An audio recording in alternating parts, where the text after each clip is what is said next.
Nous sommes dimanche 8 juin, mesdames et messieurs, bonsoir et bienvenue dans ce journal.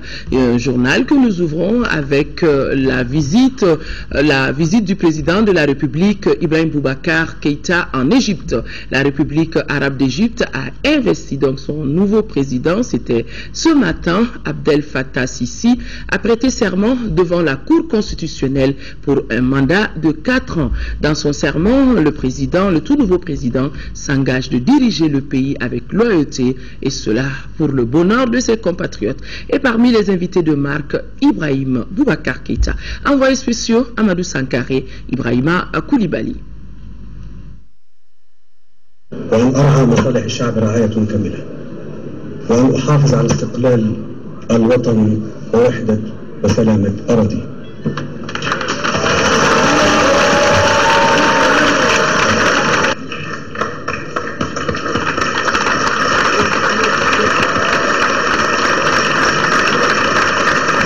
C'est devant la Cour constitutionnelle que le nouveau président de la République arabe d'Égypte, le maréchal Abdel Fattah al-Sisi, a prêté serment.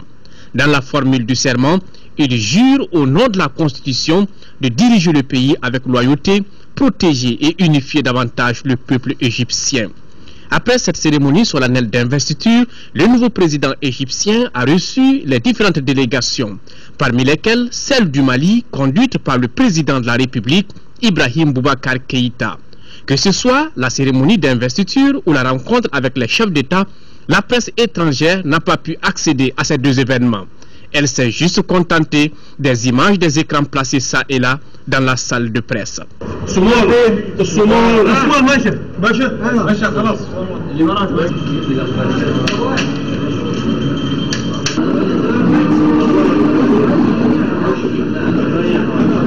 L'homme qui dirige désormais les destinées de l'Égypte a été vice-premier ministre ainsi que ministre de la Défense et commandant des forces armées. Le maréchal Abdel Fattah al-Sisi est marié et père de 4 enfants. Réputé très pieux, il connaît le Coran par cœur et parsème très souvent ses discours de citation islamique. L'ancien patron de l'armée égyptienne a été promu il y a de cela 4 mois au grade de maréchal. Il aura 60 ans révolus le 19 novembre prochain. Amadou Sankaré. Après le Caire où il a pris part à l'investiture du nouveau président égyptien, le chef de l'État est arrivé en début de soirée à Doha au Qatar. Ibrahim Boubacar Keïta, que nous allons voir sur ces images, est donc à Doha pour une visite officielle de 72 heures. Demain, le chef de l'État prendra part à la 11e session du Forum États-Unis Monde islamique. Le but de la rencontre est de promouvoir et d'expliquer davantage au monde entier les valeurs de l'islam.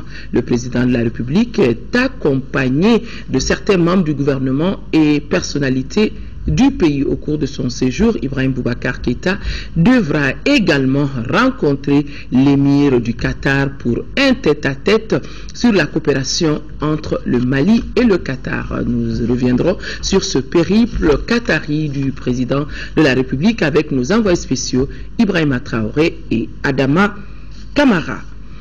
Une mission parlementaire conduite par le 3e vice-président, l'honorable Amadou Cissé, a séjourné récemment à Niamey au Niger. Au cours de cette mission, les parlementaires maliens ont été reçus par le président de l'Assemblée nationale du Niger, accompagné des membres du bureau de cette assemblée. Cette mission parlementaire avait pour objectif de donner aux parlementaires nigériens des informations et des explications crédibles sur la récente crise de Kidal.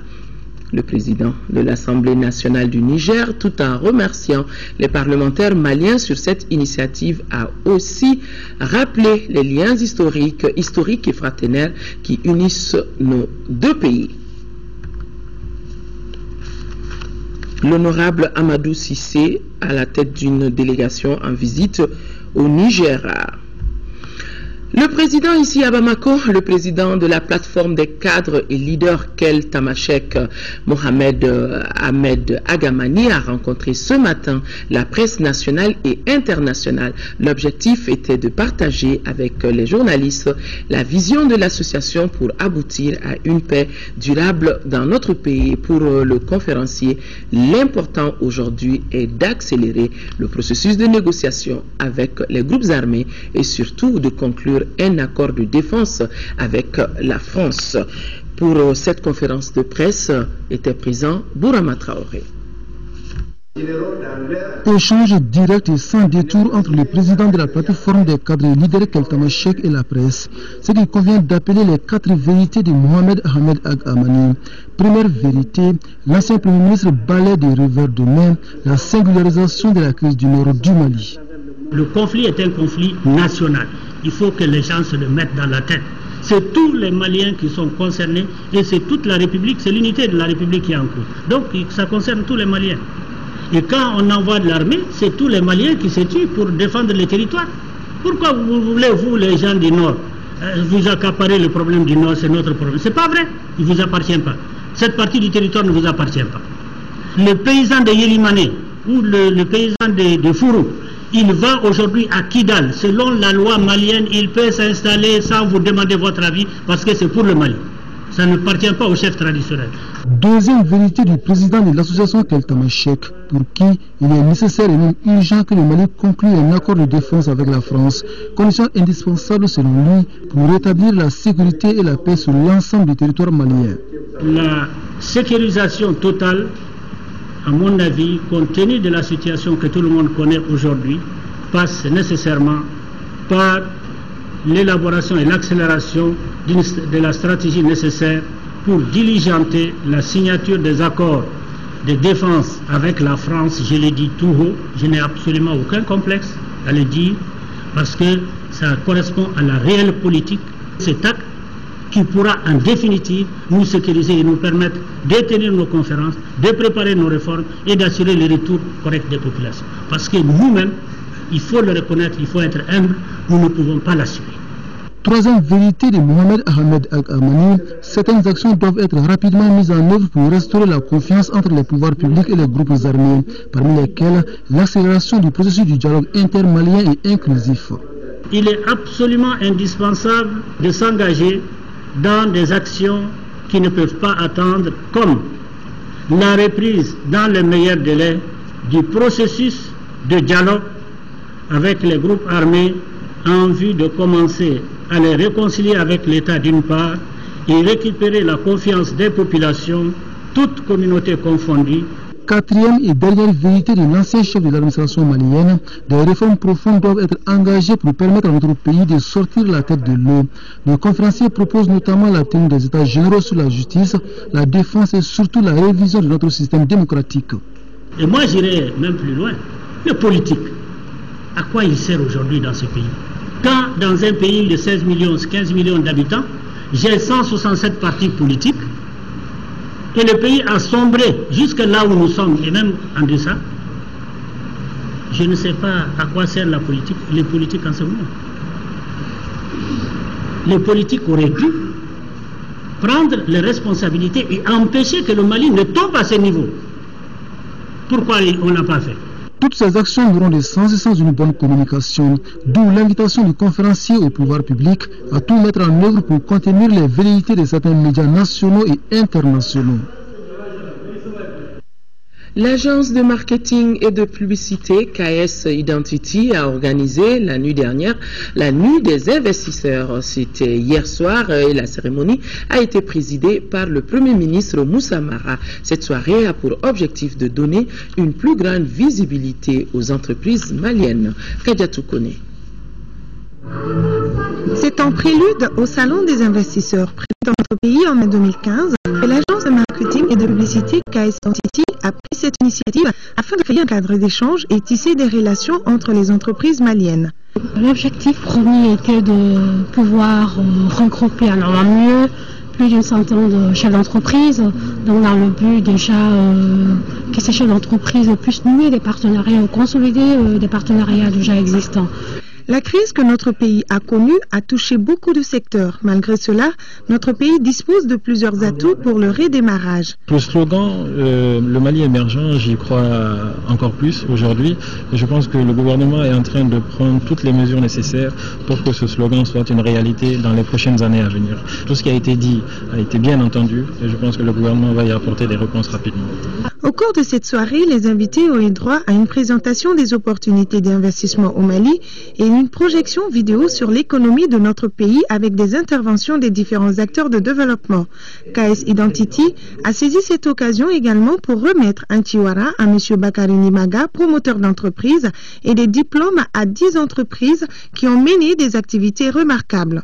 L'ensemble instrumental du Mali et l'artiste Astonkida ont tenu les invités en haleine durant cette soirée. Et le rendez-vous est pris pour le Salon des investisseurs en mai 2015, ici au Mali. 3 points d'eau pour réinstaller 12 campements de communes de Bambara Maoudé, Haribomo et Inadjatafan. Ces ouvrages ont été réceptionnés par le ministre de l'Environnement, de l'Eau et de l'Assainissement. C'était à 50 km de Bambara Maoudé dans le cercle de Goma Rarous. Envoyés spéciaux, Seydou Sissoko et Silatiki Traoré.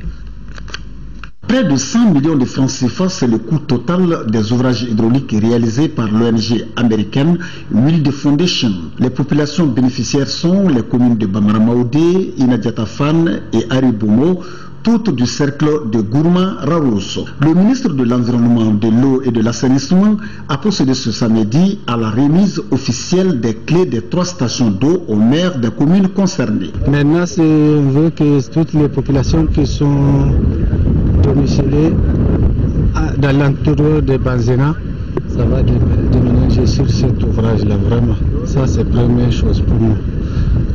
Je remercie aussi le gouvernement du Mali et tous les partenaires qui ont fait cette initiative. Les stations d'eau qui viennent d'être réceptionnées produisent chacune en moyenne 10 mètres cubes d'eau par jour.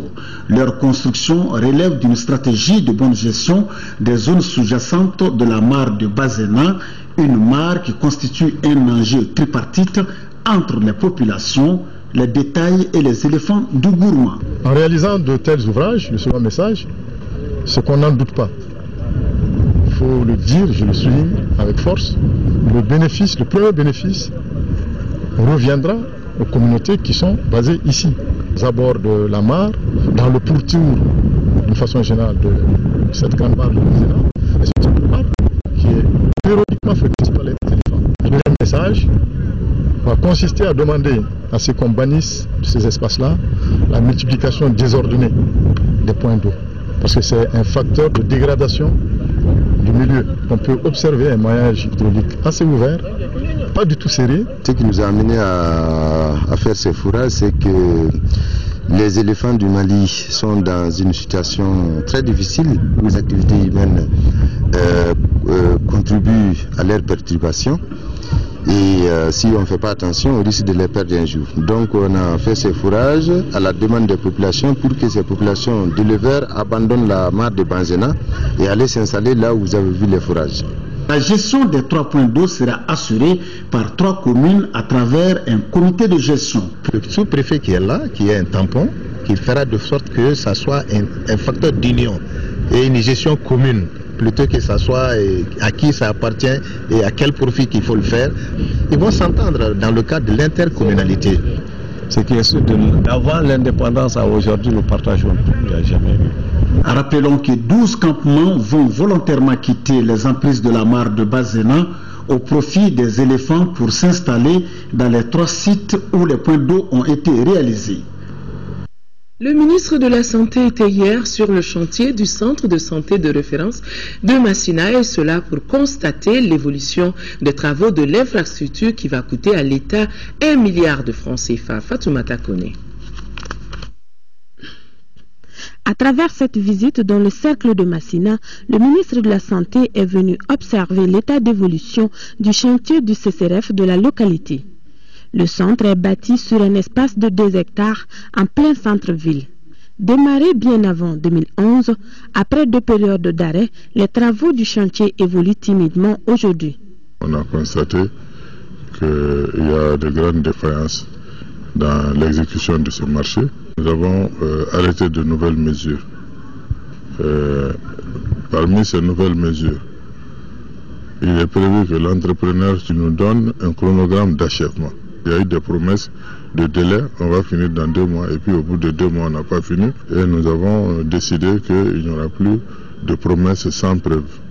Donc nous attendons l'entrepreneur dans 1 semaine, il doit prouver son plan de travail. Si nous avons la preuve qu'il ne peut pas achever à souhait, nous mettons la semaine à profit à notre niveau pour que nous puissions aussi voir un plan B.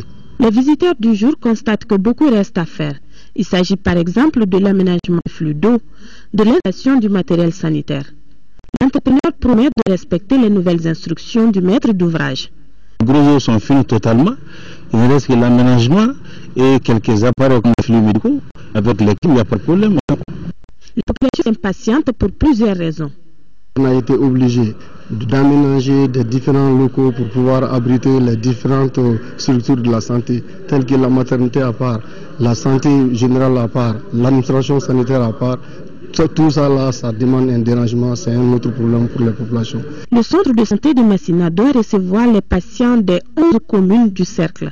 Il est financé à hauteur de 1 milliard de francs CFA, un financement assuré par les Pays-Bas. La réalisation de cette infrastructure répond au respect des objectifs du millénaire pour le développement OMD 5.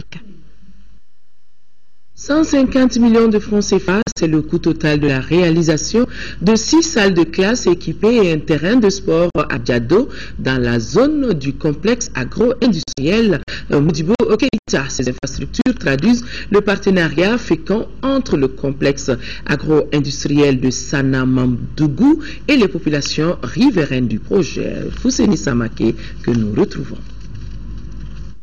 6 salles de classe équipées et un terrain de sport pour un total de 150 millions de francs CFA ont été offerts à la population de Diado dans la commune rurale de Sansandeng. Cette action s'inscrit dans les objectifs du projet complexe agro-industriel Modibo Keita de Sanamamdougou qui vise le développement socio-économique des communautés riveraines de la zone d'intervention du complexe. On a construit cette école pour que les enfants puissent venir à l'école, et vraiment la population pour le projet.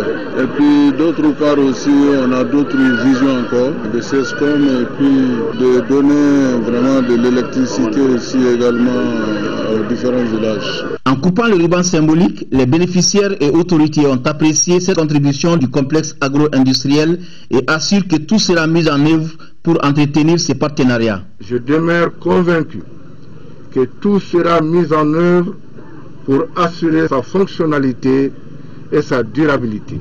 Un autre temps fort de cette cérémonie a été la finale de la coupe du complexe agro-industriel qui a vu le village de Pogo s'imposer devant Balabougou sur le nouveau terrain réalisé par le projet. S'enquérir de l'état de certaines infrastructures sportives de la région et partager la vision du département en matière de promotion du sport, c'est l'objectif de la visite que le ministre des Sports vient d'effectuer à Sikasso. Sikasso, nous retrouvons Sekou Konate. En arrivant ce samedi à Sikasso, le ministre en charge des sports veut s'enquérir des préoccupations du mouvement sportif de la 3e région et de l'état de certaines infrastructures et d'ici la vision du département en matière de promotion du sport. Les autorités actuelles, en tout cas, ont nourri l'ambition d'élaborer une politique nationale de développement et de promotion du sport. Et ce chantier a déjà commencé. Nous sommes en train de carburer pour que d'ici la fin de l'année, nous puissions avoir un document de politique. Avec les responsables et les préoccupations. La piste d'explorer, c'est surtout de soutenir le sport, en plus de ce que l'État fait. Auparavant, le ministre a dit les relations du stade Bamemba Traoré. Un stade qui souffre de nos jours du manque d'eau, de panne de panneaux électroniques et d'absence de générateurs. Et aussi les locaux de la direction régionale de la jeunesse et des sports. L'appel à la paix et à la cohésion à un moment où notre pays est frappé par une crise a été un message fort du ministre à l'issue de son séjour à Sikasso. Restons dans la région de Sikasso où vient de séjourner une mission conjointe de la Chambre des mines du Mali, du ministère des Mines et de l'Environnement, de l'Assainissement et de l'Eau. Objectif, rechercher, informer et sensibiliser les autorités locales, les élus et les acteurs du sous-secteur de l'orpaillage sur les missions de la Chambre, mais surtout et surtout de passer le message des plus hautes autorités relatif à la suspension des activités d'orpaillage pendant la période hivernale. Daouda Diakité. Kadjolo, Kolondjeba, Bougouni et Yamfolila sont les cercles de la 3e région qui ont reçu cette première mission conjointe de la Chambre des mines du Mali, du ministère des Mines et du ministère de l'Environnement, de l'Assainissement et de l'Eau.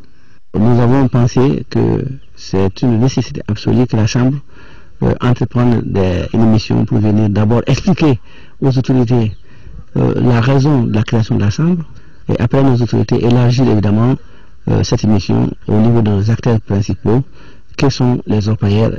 Une initiative que les autorités locales, élus et acteurs apprécient. Ce que nous voulons effectivement, c'est que ces orpailleurs soient bien organisés, ne plus exploiter l'or de manière anarchique, mais à travers les coopératives. Ainsi, ça nous permettra de savoir la production d'or de manière artisanale à l'intérieur de nos sites, non seulement par jour, par mois et même dans l'année. Les sous-secteurs de l'orpaillage traditionnel qui devient de plus en plus la principale source de revenus des jeunes en milieu rural impactent négativement sur l'environnement. Par rapport aux différentes violations, la loi a prévu des sanctions. Ces sanctions seront immédiatement appliquées. Mais avant d'arriver là, quand même, on est en train de faire l'effort nécessaire pour pouvoir passer par une sensibilisation qui va toucher toutes les couches.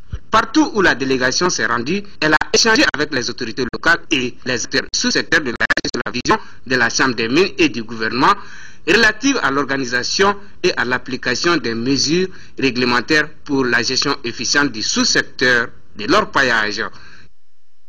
Toujours à Sikasso, plus de 300 millions de francs CFA, c'est le montant investi par la coopération suisse pour doter la commune de Loulouni des marchés transfrontaliers de produits agricoles. L'infrastructure en cours de réalisation qui s'inscrit dans le cadre de la mise en œuvre du programme de municipalité pour le développement économique local vient de recevoir la visite d'une délégation de l'Association des municipalités du Mali. Nous retrouvons Daouda Diakité. Le marché frontalier des produits agricoles en cours de réalisation dans la commune de Loulouni, cercle de Kadjolo, qui vient de recevoir la visite de l'Association des municipalités du Mali, est le fruit de la coopération entre l'AMM et la coopération suisse dans le cadre de la mise en œuvre du programme des municipalités pour le développement économique local PM2. Dans cette phase actuelle, je suis satisfait. Il y a encore des remarques que nous avons faites pour améliorer encore ces ouvrages-là. Aujourd'hui, nous sommes dans le cadre d'une concrétisation de la capacité de négociation des collectivités avec l'ensemble de leurs partenaires. L'infrastructure marchande qui devra contribuer au développement des échanges commerciaux entre le Mali et les pays de la sous-région ouest africaine aura coûté 333 millions de francs CFA financés par la coopération suisse, dont 55 millions d'apports du PM2E.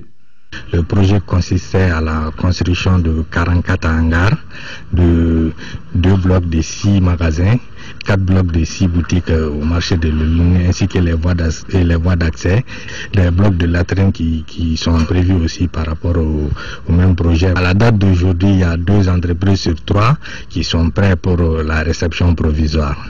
La rencontre qui a précédé la visite du chantier en finition a permis aux visiteurs et partenaires d'être édifiés sur le dispositif organisationnel mis en marche par la commune pour la rentabilité du marché au bénéfice de l'essor économique de la commune de Loulouni. Ouf de soulagement pour les villages de Kunda, Toro Dilonto, Segelani et Faraba dans le cercle de Kenyeba en première région en ce début d'hivernage. 23 millions de francs CFA est la valeur d'un lot d'équipements et de matériel agricole et d'intrants mis à disposition par la mine d'or de Gunkoto aux braves paysans de ces villages. Mahamadi Aliou Bari. d'une valeur de 23 millions de francs CFA. C'est l'eau de matériel que la mine d'or de Gongoto vient d'offrir à la population de Kounda est composée d'un tracteur avec accessoires, de 4 motopompes, de brouettes, ainsi que d'un train destiné aux femmes qui font du maraîchage. De quoi motiver ces braves paysans de Kounda. Partout où nous opérons, nous essayons en synergie avec les communautés et en tenant compte des cadres stratégiques de développement du pays, de fixer nos objectifs. Donc, je crois que la sécurité alimentaire est un axe principal de ce cadre stratégique de lutte contre la pauvreté. Bien sûr, il y aura d'autres actions qui viendront. Cela n'est en fait que une partie de nos actions à l'endroit des communautés. Cette donation permettra à coup sûr de booster l'agriculture et le maraîchage, bref, de lutter contre l'insécurité alimentaire. Je suis là pour témoigner effectivement de l'application stricte du code minier qui parle donc de développement communautaire. Donc ce n'est pas ma première fois d'être témoin vraiment de tout ce que cette mine fait au profit donc de la communauté. Cet appui vient s'ajouter à plusieurs autres actions de la mine visant l'amélioration et l'augmentation de la productivité agricole dans tous les villages qui gravitent autour de sa zone de production. L'orpaillage traditionnel, nous en parlons, et ses conséquences sur la vie de nos compatriotes. Le développement de l'activité et les ambitions du département pour le secteur, ce sont entre autres éléments de l'enquête du mois, la nouvelle émission de l'ORTM. Nous vous proposons un extrait de ce documentaire que vous allez pouvoir suivre après ce journal. En plein hivernage en ce moment, et qui dit hivernage au Mali, dit agriculture. L'activité principale des Maliens se trouve cependant fortement menacée par l'orpaillage, si l'on n'en prend pas garde. C'est justement à ce sujet que nous consacrons notre magazine du mois.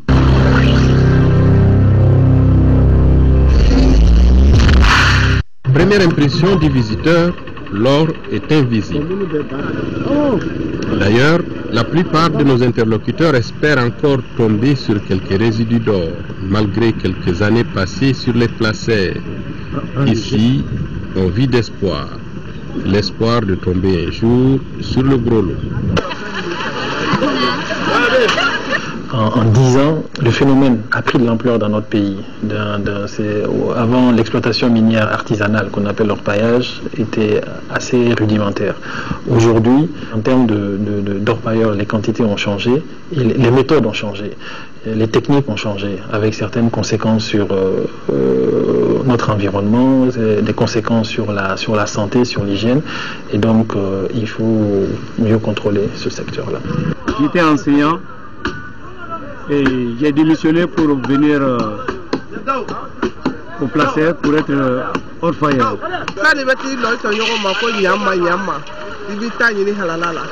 Je préfère pratiquer l'orpaillage au lieu de solliciter l'aide d'une tierce personne. Ici, on gagne sa vie sans l'aide de qui que ce soit. Tu ne dois de l'argent à personne, c'est juste une question de chance. L'enquête du mois, la nouvelle émission de l'ORTM, une réalisation de Imofri Sanou avec une présentation de Aloussene Touré, donc un documentaire de 52 minutes. Vous pouvez suivre après ce journal.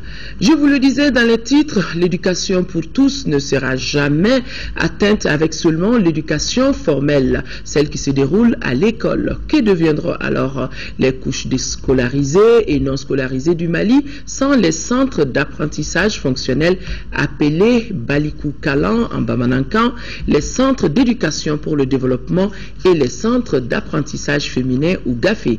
Ils donnent la preuve que l'éducation non formelle joue un rôle plus que déterminant dans l'atteinte des objectifs du millénaire pour le développement. Visite de terrain à Ségou, Sinzana et Kouchala, suivi par Lamine Tchekoura Koulibaly.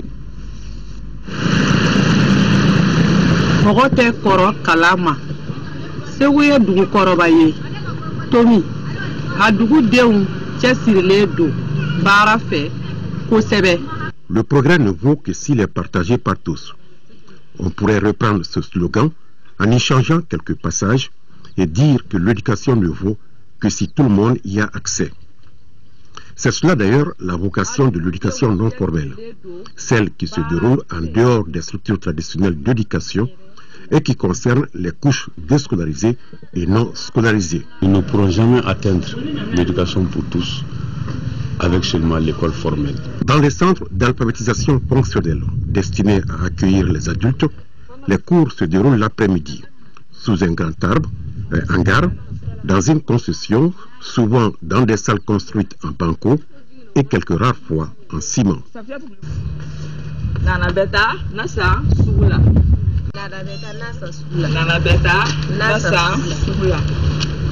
Nous avons formé aujourd'hui des auditeurs qui sont devenus des professeurs au lycée en langue nationale. Et même la pluviométrie, ce sont les auditeurs qui sont des relais maintenant.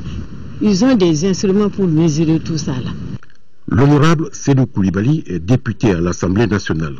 Son cursus scolaire s'étant arrêté en 6e année, il s'oriente vers le Balekou Kalan, c'est-à-dire l'alphabétisation fonctionnelle en Bamanankan. Aula Kalane, aye hagli sigiko. Niret me kalandiani karamboya la kumuna. Aye hagli sigiko owatula. Amadou Koulibaly est maire d'une commune rurale de Ségou. Néo-alphabète, il passe pour être un grand avocat de la promotion de l'alphabétisation nationale et donc de nos langues. Nous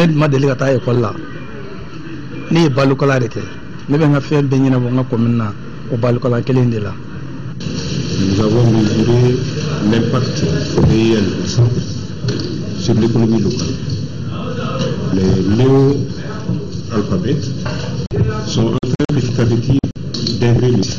Nous avons rencontré des animatrices qui ont été formées dans les centres d'alphabétisation et qui sont devenues aujourd'hui des institutrices ou des professeurs au niveau du lycée en langue nationale. Il y a aussi les relais. Les relais, c'est ceux qui sont restés dans les villages et qui sont devenus des appuis pour les services décentralisés. Ces relais-là aident les services d'impôts, les services de vaccination à mieux gérer leur agenda sur le terrain.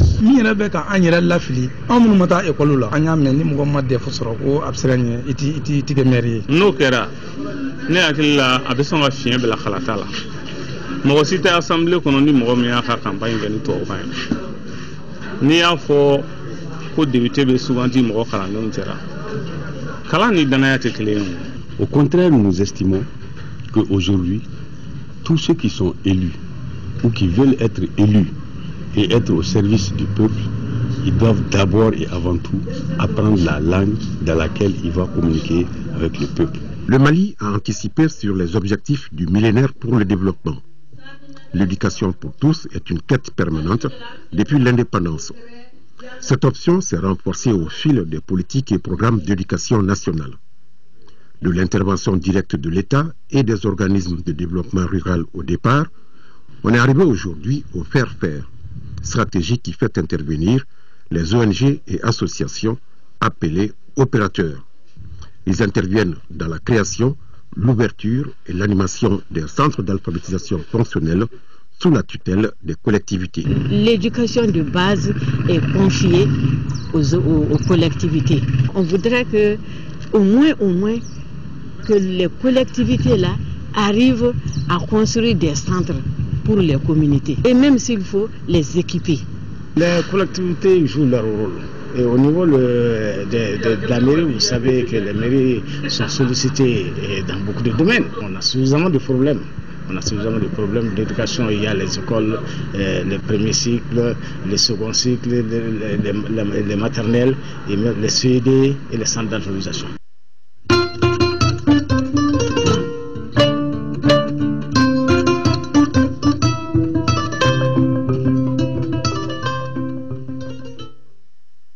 Les experts évaluateurs agréés en industrie et transport veulent contribuer au développement du pays ce matin. Leur association a animé une conférence de presse pour réaffirmer le rôle des adhérents dans les différentes branches de l'activité économique et sociale. Il a été question de l'expertise des incendies, des accidents de la route, mais aussi des mesures de protection contre la foudre et surtout en cette période hivernale. Moïse Traoré. La foudre, phénomène naturel, est une décharge électrique accompagnée d'éclairs et de tonnerres. À l'Association malienne des experts évaluateurs agréés en industrie et transport, on estime que la déflagration constitue la première cause de sinistre au Mali. Les experts évaluateurs conseillent la fermeture de portes et fenêtres pendant l'orage, d'éviter d'abriter sous armes ou de toucher à des appareils. Il y a des installations et des équipements prévus pour s'en protéger. Allez savoir, il n'y a jamais de lutte pour savoir est-ce que tel établissement qui reçoit le public, est-ce que tel marché, est-ce que telle infrastructure est suffisamment protégée contre la foudre. L'association, qui est représentée par 2 membres dans la commission de lutte contre les incendies, fait remarquer que moins de 40% de ces sinistres est causé par le courant électrique. Si vous prenez les origines des incendies, le courant c'est 30-40%. Il y a plein de choses qui peuvent amener des incendies. Plein d'autres choses. Mais tout cela, si je m'assois ici pour vous dire que c'est ça, je passe à côté. S'il n'y a pas d'expert, et c'est lui qui doit chapeauter, parce que c'est la recherche de la cause. On ne peut pas donner ça à une administration simple, non. Parce qu'il y a des gens qui sont formés pour ça. La corporation des 43 experts évaluateurs agréés en industrie et transport est peu connue de nos compatriotes. Quand on fait appel au service de santé, les pompiers et autres, mais le premier qui doit venir, c'est l'expert. Parce que si on commence à toucher à gauche, à droite, à l'épave ou au truc, c'est fini. Ou à la boutique, on ne trouvera plus les indices. L'association, qui veut pourtant participer au développement industriel, a été créée en 1994, soit 20 ans de silence. Pour la première fois de son histoire, l'UMP enlève un siège de conseiller français de l'étranger au Mali. Michel Darwish est le candidat de la droite qui inaugure cette nouvelle ère et qui compte donner plus de dynamisme à la représentation des Français dans notre pays. Il est au micro de Alousseni Touré. C'est la première fois que l'UMP a un conseiller consulaire au Mali depuis l'indépendance du Mali. Et croyez-moi, nous voulons faire progresser et faire travailler nos frères franco-maliens, qu'ils soient dans leurs droits et dans leurs devoirs. Nous allons travailler avec nos amis en France pour faire venir des investisseurs au Mali. Ceci fait partie de notre objectif, créer des emplois. Nous ne voulons pas que les jeunes Maliens aillent en Europe. Nous voulons développer le Mali, nous voulons développer l'Afrique de l'Ouest. Est le parti de l'ancien président français Nicolas Sarkozy. L'église malienne prie pour la paix dans notre pays. Le collectif Amen Réveil, à travers l'association des missions Église nationale, a mis la célébration de la Pentecôte, une des fêtes chrétiennes, dans le cadre de la recherche de la paix, une fête intercession commune à laquelle étaient invités plusieurs délégués venus des églises de l'intérieur. Adama Koulibaly. La recherche de la paix, la cohésion, l'entente dans la différence confessionnelle et religieuse est au cœur de tous les débats d'échange dans notre pays. La Pentecôte est une fête chrétienne, un espace d'échange avec des prières pour la paix de Dieu par les chrétiens. Chaque année, les communautés chrétiennes se retrouvent dans la joie pour implorer Dieu à chasser la méchanceté des cœurs. L'Association des missions et églises du Mali, à travers le collectif Amen Réveil, a placé cette fête dans le cadre des prières pour notre pays. La Pentecôte ou effusion du Saint-Esprit était nécessaire, car Dieu ne peut pas être servi par des mains humaines, par la chair et le sang, par l'homme naturel. L'homme naturel est égoïste, il est jaloux, parce que son cœur est méchant et mauvais. Le Saint-Esprit vient puissamment habiter le croyant, créant une vie nouvelle, la vie par le Saint-Esprit qui rend capable tout homme à servir Dieu, à l'adorer, à l'aimer et à servir. C'était une journée de prière pour la cohabitation à laquelle étaient invités des personnalités d'autres confessions religieuses et des responsables de l'administration. Je voudrais vous remercier pour avoir organisé cette cérémonie et la placer sous le signe de la prière pour l'État malien. Vous remercier d'avoir respecté un mot d'ordre des plus hauts responsables de ce pays, à savoir prier pour le Mali, pour que la paix revienne entièrement sur tous les territoires du Mali. Nous devons respecter absolument la laïcité dans tout ce que nous faisons, du moins en tant qu'agents publics. À l'ouverture des prières, ensemble, tous les âges confondus, ils ont chanté, dansé, marque de la clarté dans leur cœur pour le bon vivre ensemble. Les liens d'alliance, nous sommes dimanche de la culture dans ce journal. Les liens d'alliance dans la société traditionnelle appelée Maya Djourou étaient au centre d'une journée d'activités culturelles à Ségou. Causerie débat en langue bamanan, exposition d'œuvres d'art à base de bogolan et concerts étaient au menu de cette journée qui ouvre la saison culturelle du Centre culturel Corée de Ségou. C'est le sujet du dossier culture réalisé par Cheikh Oumar Sangari.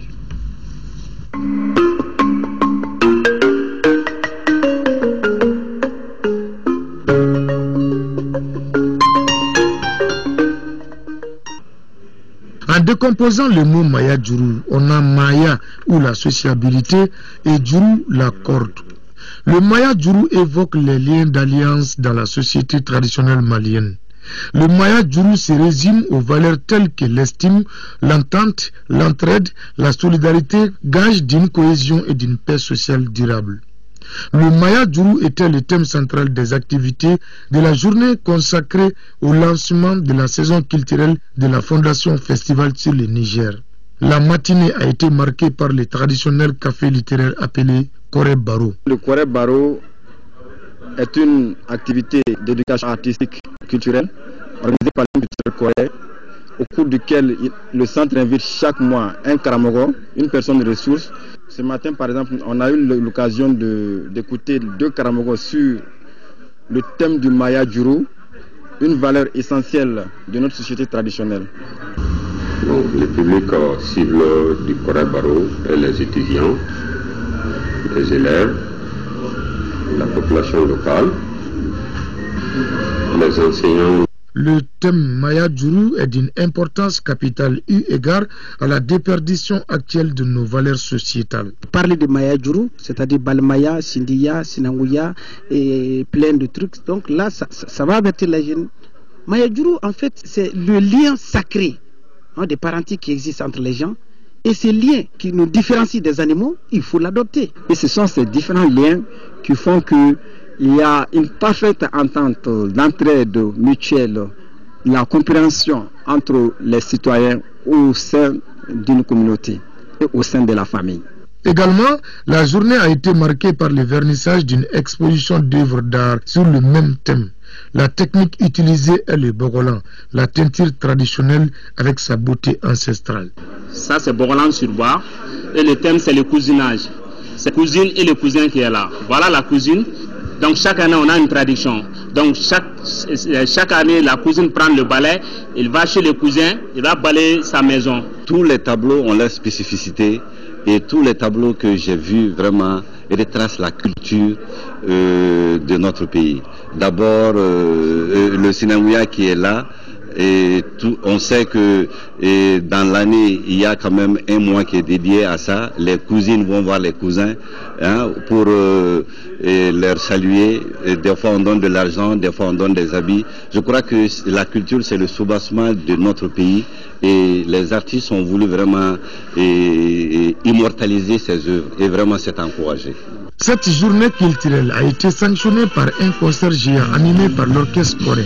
Cette jeune formation musicale dédicace ainsi son premier album intitulé Corée Punka. Vu la situation actuelle dans notre pays, on parle un peu de la paix et l'amour, c'est ça. Les jeunes humoristes de Yelabougou étaient aussi au rendez-vous pour égayer le public comme ils en ont l'habitude. En bon français, on dit ça, soit des dieux, soit des toiles, des propriétaires des soins et des dieux.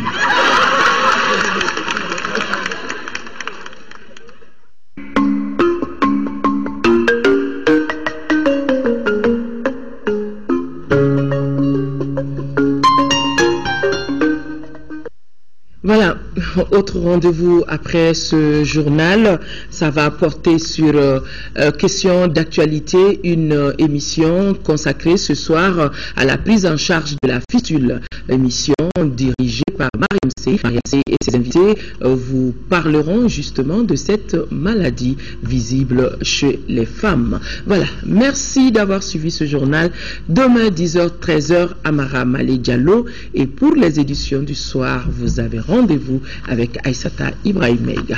Il me reste à moi de vous souhaiter bon dimanche et une bonne semaine de travail. Au revoir.